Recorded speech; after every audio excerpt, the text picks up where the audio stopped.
Seja bem-vindo a mais um Ensino Fiel. Amanhã é Dia dos Namorados e sabemos que para muitas pessoas este pode ser um dia difícil, pois encontrar um cônjuge cristão e comprometido de fato com Jesus Cristo parece ser uma tarefa cada vez mais árdua. Pensando nisso, preparamos este episódio especial com o Reverendo Weber Campos Jr. com o tema Deus, com quem devo me casar? Este episódio não apenas direciona um solteiro a encontrar um cônjuge, mas nos dá uma aula sobre vida cristã, sobre a compreensão da vontade de Deus para as nossas vidas, aplicando a este importante assunto da escolha de um cônjuge. Avalie ou curta este episódio na plataforma onde estiver nos acompanhando. Isso nos ajuda a aprimorar os conteúdos e a alcançar mais pessoas. Também não esqueça de compartilhar com aqueles que estão na busca de um amor para a vida inteira e para a glória de Deus. Ensino Fiel, episódio 77. Deus, com quem devo me casar? Palestra da Conferência Fiel Jovens 2020. Conferência disponível na íntegra em nossa plataforma Fiel Digital, onde você também encontra centenas de e-books da editora Fiel, mais de 100 cursos e todas as mensagens de nossos 40 anos de conferências. Acesse fieldigital.com.br e faça já a sua assinatura. O meu tema nesta noite é falar sobre decisões na área afetiva. Então o título que nós colocamos é Deus, com quem devo me casar? Eu não vou fazer uma exposição de um texto, vou mencionar vários textos ao longo da minha fala, mas eu quero deixá-los cientes do porquê dessa pergunta. Por que a gente levanta essa pergunta? Deus, com quem devo me casar? A princípio parece uma pergunta supérflua, assim, uma pergunta sem propósito, porque o jovem que é casado, que está ouvindo a gente, vai falar assim, pastor, já casei, então essa palestra aí, já passei por essa parte, não é? Ou talvez para aquele que está namorando ou noivo, seja uma questão ou já decidida, ou quase decidida, a gente está para resolver isso, não é? E para quem não está em relacionamento nenhum, afetivo eu digo, parece uma pergunta meramente hipotética, afinal de contas, você pode até ter um interesse por alguém, mas não há ninguém concreto para você analisar, para você escrutinar, não é? No entanto, embora pareça supérfluo, eu quero argumentar que essa pergunta é útil para a gente levantar vários temas de vida cristã, que podem servir para você, seja a sua situação de casado, seja você alguém que está namorando, noivo, ou não está em nenhum relacionamento afetivo. Eu creio que a gente pode aprender sobre como é que a gente agrada a Deus, sobre como é que a gente conhece a sua vontade, como é que você é guiado pelo seu espírito, como é que nós podemos crescer em confiança diante de uma decisão e como é que a gente obtém algum grau de certeza espiritual para a gente realmente tomar uma decisão e prosseguir num caminho, dentre outros temas de vida cristã. Então a minha argumentação vai ser que a gente vai aprender um bocado sobre vida cristã de uma forma sintética, mas aplicada para esse assunto de casamento, de escolha de alguém, tá certo? Então, independentemente da sua situação amorosa no momento, eu creio que a gente pode aprender sobre vida cristã ao abordar esse tema. Então, o que está embutido nessa pergunta? Deus, com quem eu devo me casar? O que está embutido nessa pergunta? Eu creio que pelo menos dois grandes tópicos estão nessa pergunta e que vão ser desdobrados no decorrer da minha fala aqui. O primeiro tópico diz respeito à vontade de Deus e às nossas escolhas. Quando eu falo vontade de Deus, muita coisa vem à nossa cabeça. Então deixa eu explicar o que nós podemos, como é que nós podemos resumir algumas questões de vontade de Deus. Primeiro, vontade de Deus pode ser uma questão de obediência, quando você está falando sobre obedecer um preceito de Deus, um mandamento de Deus, uma regra que Deus colocou. Então, se a gente estivesse falando de mandamentos, né, de aquilo que em teologia é chamado de vontade preceptiva, então vontade de Deus na minha vida amorosa seria relacionada àquilo que a Escritura permite e aquilo que ela proíbe. Principalmente aquilo que ela proíbe e aquilo que ela ordena. A gente vai entrar daqui a pouco na permissão, mas aquilo que ela proíbe e aquilo que ela ordena. Então, por exemplo, tem certas coisas que a Bíblia deixa claro que ela proíbe, como é o caso de ficar amasiado ou se juntar a alguém antes de assumir compromisso. ou assumir um compromisso formal com alguém que não é cristão, aquilo que a gente chama de jugo desigual. Por que essas coisas não são aceitas na Escritura?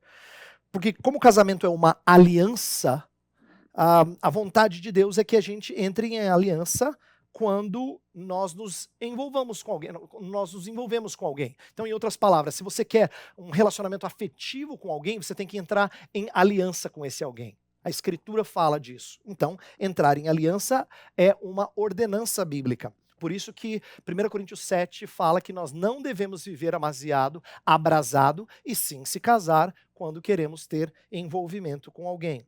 Mas, por outro lado, a Bíblia também proíbe que a gente entre em aliança com as trevas. E Paulo fala isso aos Coríntios também na sua segunda carta, além de falar na primeira carta sobre se casar apenas no Senhor. Então, esse primeiro tópico, ele é mais fácil da gente entender. Vontade de Deus tem a ver com fazer aquilo que Deus ordena e não fazer aquilo que Deus proíbe explicitamente. E esses dois exemplos que eu dei, eles servem para a gente entender vontade de Deus para a vida amorosa. Mas, vontade de Deus, num segundo momento, também pode significar uma questão de planos divinos. Isto é, qual é o plano que Deus tem para mim? O que Deus traçou para a minha vida? Isso que em teologia a gente chama de vontade decretiva. Tem a ver com os decretos de Deus, com a história que ele escreveu e ele desenvolve, né? E torna isso uma realidade. Nesse caso, a nossa expectativa aqui precisa, às vezes, ser moldada de uma maneira diferente do que a gente estava acostumado. Por quê? A expectativa não deve ser de que Deus nos mostre o seu plano, que é o que muitas vezes, quando a gente fala de vontade de Deus e decisões, as pessoas esperam. Elas querem assim, Senhor, me mostra qual é a sua vontade, no sentido de, me mostra o seu plano. A nossa expectativa não deve ser essa. Até porque o que Deus queria que você soubesse está nesse livro aqui. Ele já mostrou o seu plano para você, o plano dele para você. O que você tem que aprender é se submeter aos cuidados de Deus, à providência de Deus, de forma fiel, mesmo quando as circunstâncias são difíceis. Então vou te dar um exemplo de como vontade de Deus tem a ver com os planos dele. Uma pessoa que já está casada, mas está num relacionamento infeliz, a Escritura a encoraja para que ela permaneça casada, mesmo que o relacionamento não seja ideal.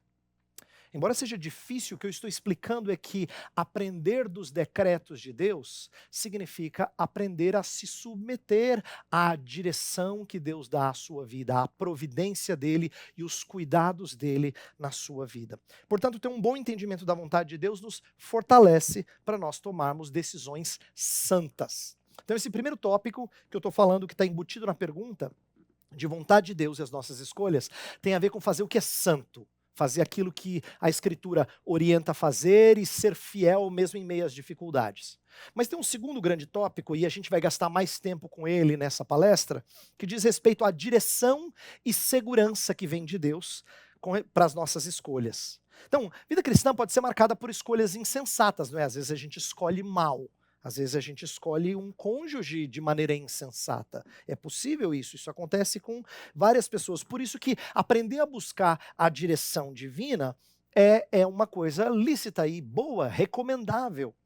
Esta direção divina, que a Bíblia fala dela, e eu vou mencionar daqui a pouco, ela não acontece mecanicamente. Está aí uma área em que às vezes também há muita confusão.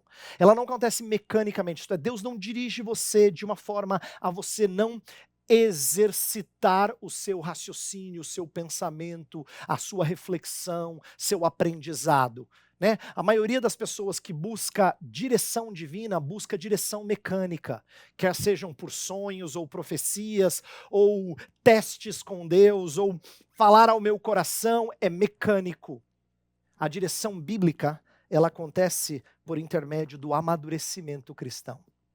Amadurecimento cristão. A direção divina vale para aqueles que crescem no temor do Senhor e na sabedoria. Então, olha o Salmo 25 que ele fala. Faze-me, Senhor, conhecer os teus caminhos, ensina-me as tuas veredas, guia-me na tua verdade. Tá vendo? Tem a ver com conhecer e ensinar a palavra de Deus, é que você é guiado. O Salmo 25 continua, bom e reto é o Senhor, por isso aponta o caminho aos pecadores, guia os humildes na justiça e ensina aos mansos o seu caminho. todas as veredas do Senhor são misericórdia e verdade para os que guardam a sua aliança e os seus testemunhos. Veja que a direção da qual está sendo falada aqui tem a ver com o cuidado de Deus na vida de quem guarda a sua aliança e os seus testemunhos. Então é mediante o amadurecimento na vida cristã que a gente então experimenta esse tipo de direção. Não é? Olha o que Paulo orou em relação aos Colossenses. Ele fala assim: não cessamos de orar por vós e de pedir que transbordeis de pleno conhecimento da sua vontade, em toda sabedoria e entendimento espiritual, a fim de viverdes de modo digno do Senhor, para o seu inteiro agrado. Colossenses capítulo 1. Então, quando a gente busca direção do Senhor, normalmente o que a gente espera? A gente espera uma direção que seja certa. Não é? A gente espera uma direção que proporcione uma decisão certa. Você já usou esse tipo de linguagem? Você fala assim: Senhor, eu quero tomar a decisão certa, eu quero tomar uma decisão. Perceba, quando você está falando certo, você está falando de convicção. Não é de certo ou errado no sentido moral da palavra. A gente sempre tem que fazer aquilo que é moralmente correto. Mas normalmente, quando você espera a direção do Senhor, seja para a decisão que você vai tomar, e aqui a gente está falando de uma decisão amorosa, de adentrar num relacionamento, ou de formalizar esse relacionamento de uma maneira mais concreta, ou de assumi-lo definitivamente no casamento, não é? Então, seja para começar um namoro, um noivado, um casamento, a gente está pensando em decisões, e tomar a decisão certa significa com algum grau de certeza. Com algum grau de certeza, é isso que a gente espera. Mas aí eu pergunto para você: certeza do quê? Presta atenção, e eu quero que você pense agora.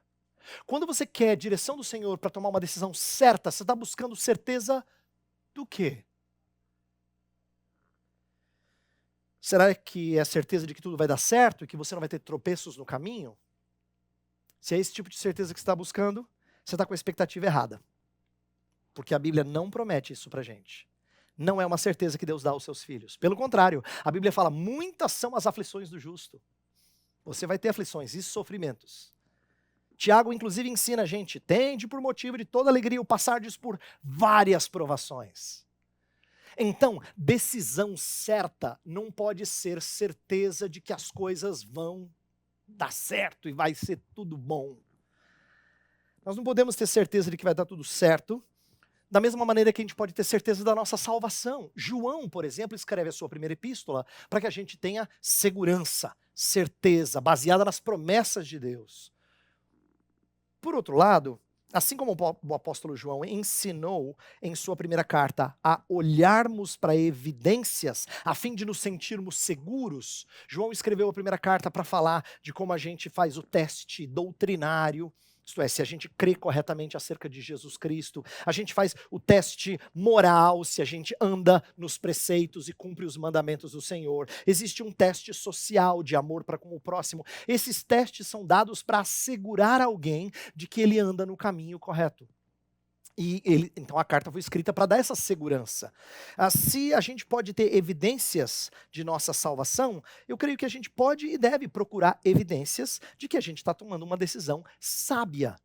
Uma decisão sábia. Então, embora sejam diferentes graus de certeza, isto é, certeza da minha salvação por aquilo que Cristo fez, mas existe uma possibilidade e uma prudência em buscarmos evidências de tomar uma decisão sábia. E como é que Deus faz a cada um de nós sábios? Então, antes de entendermos quais as evidências para tomarmos uma decisão sábia, eu queria que a gente visse como é que Deus nos faz sábio. Né?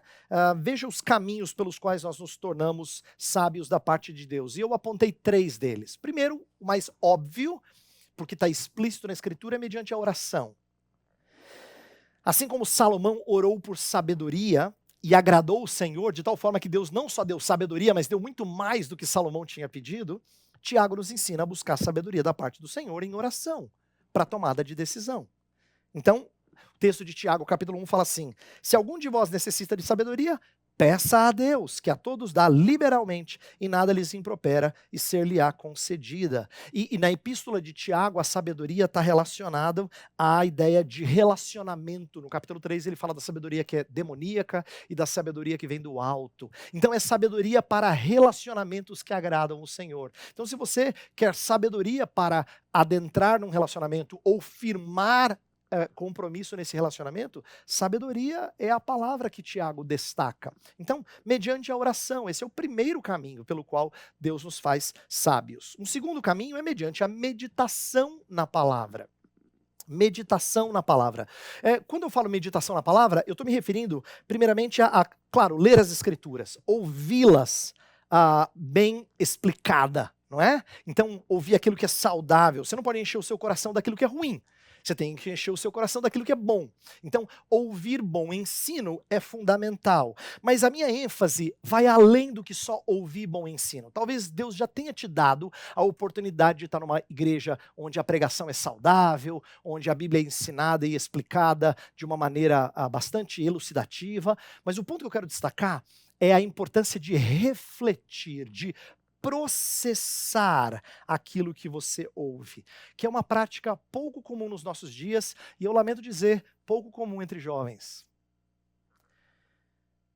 Aquele que lê a Bíblia e ouve vários sermões, mas não os processa, reflete uma cultura de muito conteúdo e pouca reflexão. Lembra, nós somos a geração de maratonar, não é assim?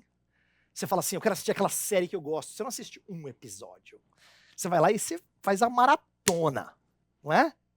Ou senão você fala assim, pastor, fiz uma viagem longa e eu ouvi toda a série de sermões que o senhor fez sobre tal assunto. Maratonei, sermões, para a glória de Deus. Só que há pouca reflexão. E o que acontece quando a gente aparentemente está recebendo bastante, mas não reflete? Um autor do passado, o Richard Baxter, um famoso puritano, disse que a gente tem bulimia espiritual. Porque a gente come muito, mas não digere. É como se voltasse tudo. E muitos de nós são assim. A gente até ouve bastante coisa boa, mas a gente não medita. Em contrapartida, o que o salmista diz? Quanto amo a tua lei. É a minha meditação todo dia. Veja, meditação. Os teus mandamentos me fazem mais sábios que os meus inimigos. Aí ele fala, compreendo mais do que todos os meus mestres, porque medito nos teus testemunhos. Sou mais prudente que os idosos, porque guardo os teus preceitos. Esse é o famoso Salmo 119, em que o salmista está dizendo, a razão de eu ter me tornado sábio, Senhor, é porque eu medito na tua palavra. Eu não só ouço, eu não só leio, eu medito, eu a processo, eu a mastigo, e ela me torna sábio. Então, primeiro caminho é pela oração, segundo pela meditação nas escrituras. Mas o terceiro é muito importante, para não deixar a gente cair num erro comum no meio evangélico atual. O terceiro caminho é mediante o convívio com irmãos sábios. E a razão pela qual eu quero destacar esse terceiro é porque muita gente tem uma ideia de que sabedoria vem através de vida devocional individual. Eu com Deus lá no quarto. E veja, embora Deus use e seja útil a gente nutrir nossa devoção particular ao Senhor, eu quero dizer para você, jovem, que é importantíssimo você caminhar com gente sábia, porque Deus nos santifica e nos torna sábios primordialmente mediante vida comunitária. Na Escritura, santificação e sabedoria acontecem principalmente no convívio com outros, não sozinho. Não eu e Deus, mas eu com outros na presença de Deus. É através da igreja em nossas vidas, é mediante o convívio com pessoas sábias e tementes a Deus, que nós nos tornamos sábios. Por isso que Provérbios, o livro de Provérbios fala tanto da sabedoria que vem de ouvir conselhos, não é? Provérbios 11 fala assim, na multidão de conselheiros há segurança. Provérbios 12 fala, o caminho do insensato aos seus próprios olhos parece reto, mas o sábio dá ouvido aos conselhos. Provérbios 15, com os muitos conselheiros há bom êxito. Então, é repetido várias vezes a ideia de que você se torna sábio quando você ouve gente sábia. quando você é instruído e encorajado e dirigido por gente sábia.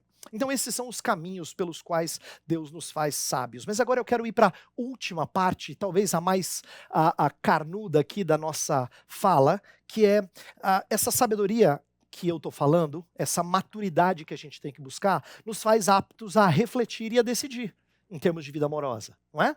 Então, vamos falar dessa sabedoria do alto que nos torna prontos a essas decisões prudentes ou certas, como eu falei há pouco. Mas eu queria mostrar, antes do que simplesmente sabedoria para escolher, essa sabedoria tem que envolver muito mais do que a minha escolha.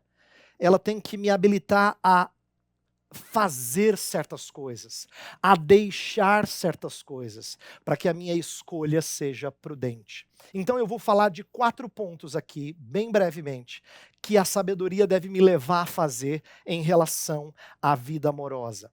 Seja eu alguém que estou casado e que talvez preciso corrigir certos conceitos, esteja você num namoro ou num noivado ou procurando alguém. É importante a gente aprender isso. Primeira coisa, a sabedoria serve para abandonar conceitos pagãos. Abandonar conceitos pagãos. E eu gosto de usar essa expressão, e eu sei que ela é forte para alguns, mas eu gosto de usá-la para a gente entender que tudo aquilo que não procede das Escrituras, não combina com a verdade bíblica, ela é pagã. E há vários conceitos e expectativas erradas quanto a casamento que às vezes nós nutrimos. Eu vou dar 2 exemplos, tá? Para ilustrar. Um deles, que é relativamente comum, é chamado por alguns autores de o mito da pessoa certa. Coloquei entre aspas aqui, o mito da pessoa certa. É a ideia de que eu tenho que encontrar aquela pessoa, não é? A minha alma gêmea, a tampa da minha panela, aquela pessoa que vai se encaixar perfeitamente. É como se fosse assim, você fosse uma peça do quebra-cabeça que só pudesse ser colocada em contato com aquela uma pessoa que está nesse mundo e você não sabe quem é. E aí, nessas horas, bate um desespero. Por quê? Pensar que só há uma pessoa para você se casar é bastante desesperador quando você tem bilhões de opções, hipoteticamente falando. Não é? Mas tem outras complicações desse tipo de mentalidade. É que, biblicamente, é possível que uma pessoa viúva tenha um segundo casamento feliz. Não há nada de errado nisso.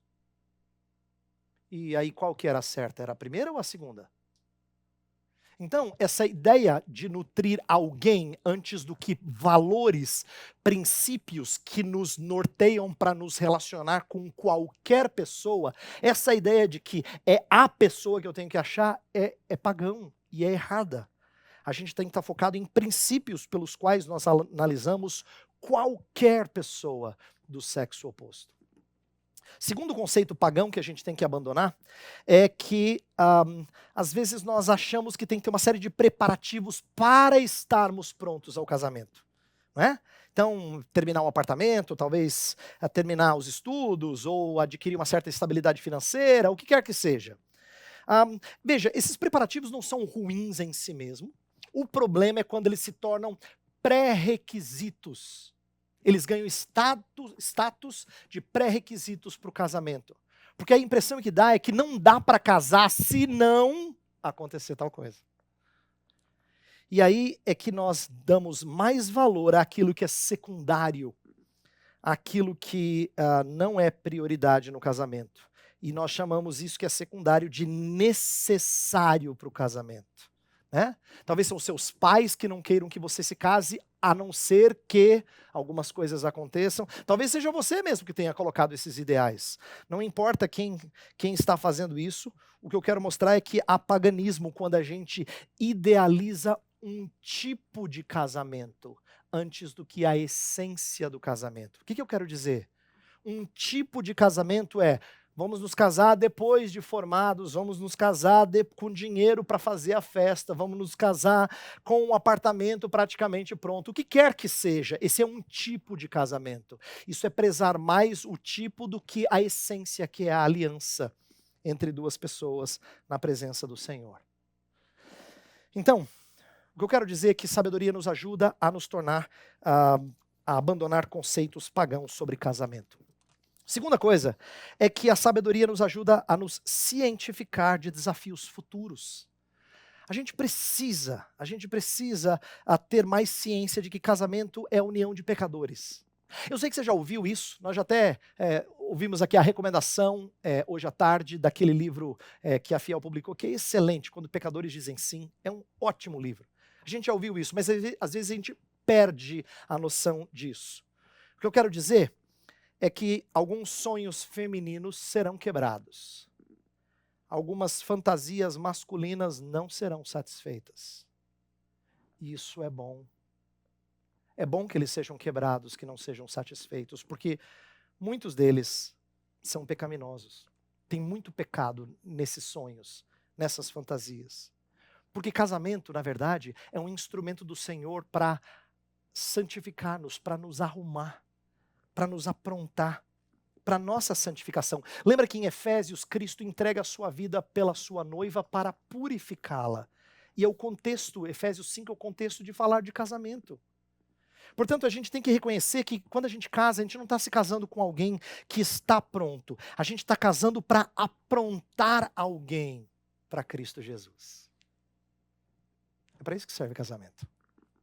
Casamento tem que ser fonte de prazer, sim, mas não de ter o prazer de alguém que nos satisfaz pelas suas qualidades. Casamento é fonte de prazer porque é a oportunidade de ser lapidado por outro, de ter o privilégio de lapidar outro. Casamento é para o crescimento de ambos. Então, em segundo lugar, a sabedoria tem que te ajudar a ficar bem ciente dos desafios que você vai enfrentar. Terceira coisa é que sabedoria ajuda a gente a crescer espiritualmente. Esse terceiro ponto diz respeito a nos proporcionar a necessidade de nós nos prepararmos espiritualmente para o casamento. Quando as pessoas falam assim, eu quero saber a vontade de Deus para eu tomar uma decisão, frequentemente tem a ver com detalhes no outro. Raramente é autoanálise. Isso é péssimo. Porque a impressão que dá é que você já está pronto, você só está procurando a tampa que vai encaixar em você. Está errado isso. Porque quando a gente busca direção da parte de Deus, sabedoria da parte de Deus, nesses moldes, você está sendo egoísta, é utilitarista, é só para encontrar a sua metade. Mas quando a gente quer alguém com quem nós podemos nos casar, a gente precisa estar sujeito a autoexame. Eu vou dar exemplos. Tem pessoas que ouvem assim, sabe porque você é uma moça muito joia, mas sabe por que ninguém te procura? É porque o homem tem medo de se relacionar com mulher que ganha mais. Esse tipo de conselho às vezes se ouve por aí. Ao invés de você dizer assim, moças, mas os homens de hoje não querem nada com nada, pastor. Pergunte a si mesma e a outros que te conhecem bem, se tem alguma idolatria que te afasta das pessoas. Às vezes tem. E é bom que você tire isso de lado. Seja carreira, sucesso, o que quer que seja. Talvez isso afaste você de pessoas. Sejam idolatrias que você não as percebe, mas que você precisa de alguém para te ajudar. Então, escolher sabiamente significa crescer espiritualmente para estar pronto para qualquer relacionamento. Ao invés de pensar que não há pessoas disponíveis, pense em se preparar para ser unido a Cristo nas bodas do Cordeiro. A Bíblia fala disso. Essa preparação é fundamental para o casamento. Então, eu já falei de 3 e agora eu vou encerrar com a 4ª e última, que é... Então, pastor, o senhor falou de tanta coisa, mas não falou sobre como é que eu escolho. Então, deixa eu falar rapidamente sobre como você escolhe. Observe as características fundamentais na pessoa que você vai escolher. Pense primeiro em fé. Pergunte, essa pessoa mostra amor ao Senhor sobre todas as coisas? Em momentos onde o namoro foi abalado, ele ou ela, demonstrou se apegar ao Senhor? Em momentos em que o relacionamento foi manchado por pecados, talvez no seu namoro, houve impurezas sexuais ou ofensas verbais, a outra pessoa considerou terminar o namoro por amor ao Senhor? Se sim, essa é uma boa qualidade. Considere relacionamentos sociais. Primeiro a fé, segundo relacionamentos sociais. Isto é, como é que ela se relaciona com outras pessoas da sua família? Ela sabe honrar pessoas? Ela ama pessoas? Como é que ela se relaciona com amigos do sexo oposto? Ela é discreta? Ela é respeitosa? São virtudes que a gente procura em pessoas, porque elas refletem vida cristã desenvolvida. Em momentos de discussão, brigas, ela se mostrou apta a resolver os conflitos biblicamente? Isto é, ela tomou iniciativa na reconciliação, ela foi prudente na hora de se comunicar, ela se mostrou genuinamente arrependida, ela teve disposição de perdoar. Então, fé, relacionamentos sociais. Terceiro lugar, responsabilidade. Olha como é importante perguntar assim, como é que essa pessoa se mostra em relação aos futuros cuidados da família? Ela se mostra uma pessoa responsável no trabalho ou na obtenção do sustento da casa? Ela vai se mostrar pronta a servir o próximo? Ela tem esse espírito de servilidade? Ela dá evidências de responsabilidade e serviço na família e na igreja? Como é importante a gente enxergar essas características que marcam alguém que está pronto para casar. Por último, ideais de vida. Com o que ela sonha? Quais são os seus ideais? Suas expectativas são utópicas? Será que ela sonha de maneira exagerada? São coisas importantes para conversar e analisar em alguém. Então, eu estou dando apenas alguns direcionamentos muito rápidos, porque eu queria que você entendesse que sabedoria para decidir nessa área não tem a ver só com encontrar as características ideais. Tem muito a ver com preparar-se para essa escolha. Sim, você olha, observa características importantes que te certificam dessa decisão, mas isso é um passo último depois de preparativos anteriores, como eu mostrei ao longo da palestra. Então eu quero concluir dizendo assim: se você tem deixado conceitos pagãos de vida amorosa, falei disso. Se você tem se tornado cada vez mais ciente de que a vida matrimonial te reserva desafios, eu falei desse segundo ponto. Se você tem buscado crescer espiritualmente, eu falei desse terceiro ponto. E, por último, observa as características fundamentais no seu cônjuge em potencial, então você tem se mostrado sábio ou sábia para o casamento. O que você está esperando? Case. Aí você fala, pastor, nós já casamos. Tudo bem, se você já é casado então ajude outros nessa tomada de decisão. Ajude-os a crescer em sabedoria e a fugir de medos e subterfúgios. Pastor, nós estamos esperando o apartamento terminar, ou ela vai terminar o curso, ou ela vai arrumar um emprego melhor. Lembra que eu falei, cuidado para não deixar que circunstâncias secundárias ao casamento ganhem prioridade sobre a aliança do casamento. Case. Pastor, eu tenho medo de não estar preparado. Às vezes alguns homens, até mulheres podem se sentir assim. Tenho medo. Temores são evidência de que você quer viver por sinais mais concretos dados por Deus. Abandone essa infantilidade. Abandone essa infantilidade. Afinal, não existe aferidor objetivo de preparação para o casamento. Não tem um casamômetro, entendeu? Você está 75% preparado. Não existe. Não tem um casamômetro. Busque o caminho de sabedoria e você estará maduro para casar. Pronto. Case. Pastor, eu até queria. Você vai dizer assim, eu até queria, mas não tem ninguém em vista. Então deixa eu terminar falando para você isso aqui, Conforte-se em saber que Deus não te priva da realidade para o qual o casamento aponta. Até para aquelas de nós que estão solteiras, estão solteiros, o casamento é apenas uma sombra daquilo que é mais sublime, que é a nossa união com Cristo. E Deus não te priva disso. O casamento não é a realidade última. É um desejo legítimo, querer casar. Então peça ao Senhor um cônjuge. Mas enquanto Ele não vem, descanse em saber que você já tem um noivo. Vamos orar? Senhor, há tanta coisa para pensar quando nós buscamos tomar decisões na nossa área amorosa, tanta coisa. E nós começamos a pensar sobre isso agora e pedimos que essas palavras borbulhem no coração desses jovens, para que eles se tornem sábios na Tua palavra e trilhem um caminho bom, um caminho santo, um caminho prudente, rumo a casamentos que te honram. Pedimos que aqueles que nos ouvem que já são casados, amadureçam sua vida matrimonial. Aqueles que estão namorando ou noivos, procurem tomar o caminho e as medidas que mostram que o casamento é prioridade sobre preparos secundários. Que aqueles que sonham em ter alguém, mas ainda não têm, sejam confortados em saber que o teu filho é o nosso cônjuge perfeito. E ele nos satisfaz a alma, mesmo quando nós temos tristezas neste mundo. Então, conforta o nosso coração. Nos encoraja ao sabermos que o Senhor é o nosso guia. Nós te pedimos em nome de Jesus. Amém. Obrigado por ter nos acompanhado em mais um episódio do Ensino Fiel. Não se esqueça de avaliar ou curtir este episódio e de compartilhar também com outros irmãos. Até a próxima. Que Deus te abençoe.